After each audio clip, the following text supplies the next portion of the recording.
Hello बच्चों, next हमारा topic है गे-लुसिक्स लॉ, जिसे हम प्रेशर टेम्परेचर रिलेशनशिप भी बोलते हैं। तो ये जो प्रेशर टेम्परेचर रिलेशनशिप था, जो सबसे पहले इस्टेब्लिश किया था, वो किया था जोसेफ लुइस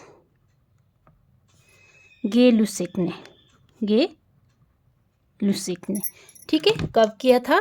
1802 को 1802 को। और इस रिलेशन को क्या बोलते हैं? गे-लुसिक्स लॉ बोलते हैं। ठीक है, क्या बोलते हैं? गे-लुसिक लॉ बोलते हैं। तो इसको समझने के लिए मैं जैसे ये हमारे पास मान लो ये प्रेशर कुकर है। ठीक है, ये क्या है? प्रेशर कुकर है।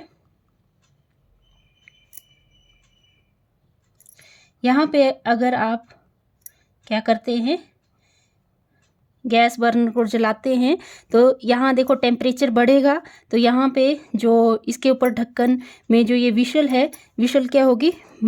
बजेगी मतलब।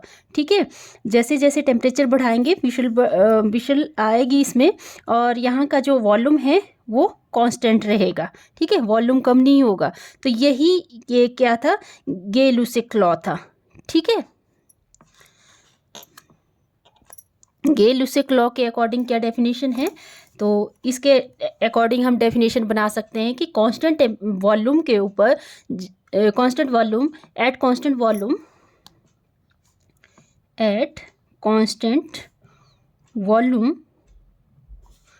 Volume the pressure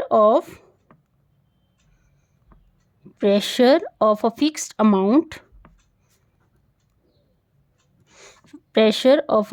amount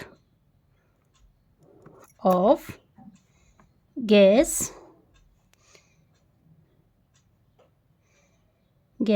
varies directly with the temperature.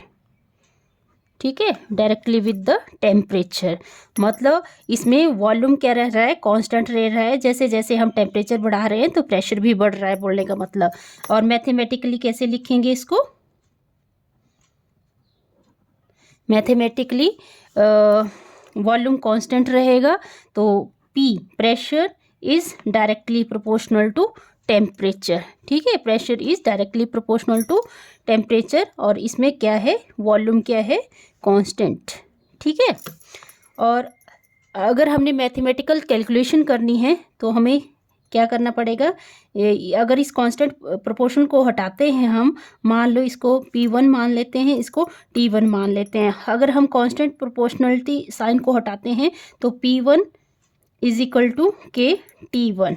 ठीक है, P1 upon T1 is equal to के। वैसे ही दूसरा प्रेशर ले लेंगे, P2 is directly proportional to T2। P2 is equal to k T2, तो P2 upon T2 is equal to के। तो मैथमेटिकल एक्सप्रेशन क्या बन गई?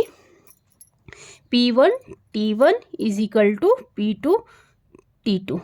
ठीक है, ये हमारे जो भी न्यूमेरिकल है उनको सॉल्व करने के लिए ये फॉर्मूला हेल्पफुल होगा।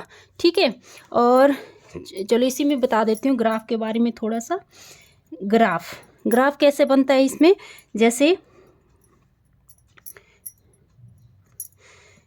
इस साइड को टेम्परेचर लेंगे और इस साइड को प्रेशर लेंगे। ठीक है, प्रेशर किस में लिया जाता है? बार में, और टेम्परेचर किस में लेंगे हम? केल्विन में।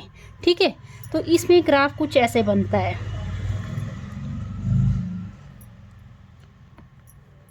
मतलब वॉल्यूम क्या रहता है? कांस्टेंट रहता है। यहाँ V1 V2 और ये V3।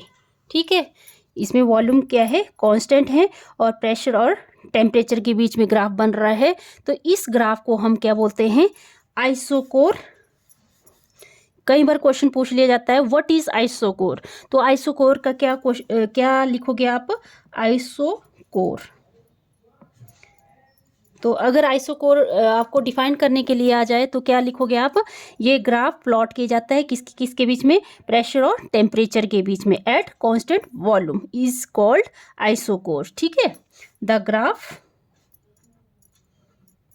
Graph plotted the graph plotted between pressure and temperature at constant volume